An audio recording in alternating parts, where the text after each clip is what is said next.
po yan, iikot po. Hindi po natin kailangan langinan. Iikot po yan, bigyan lang po natin ang daan. Yung mga magpapabindisyon po ng palaspas, huwag nyo na po masyadong itigit na magbibindisyon. Kasi nakakatulog po yan.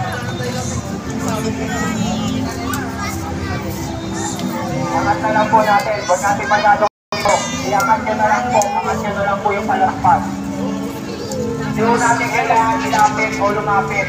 Iikot po yan, bigyan nyo na lang po ng daan.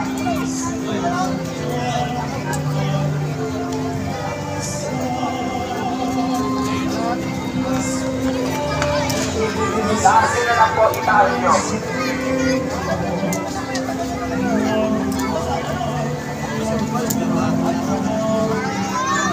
Narabi ko po, hindi po masyadong ilapit dahil nakakatulog po yan.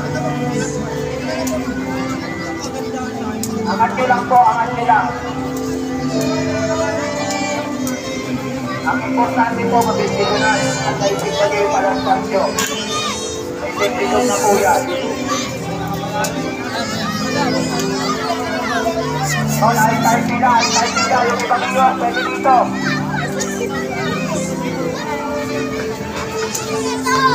Ibang iyon.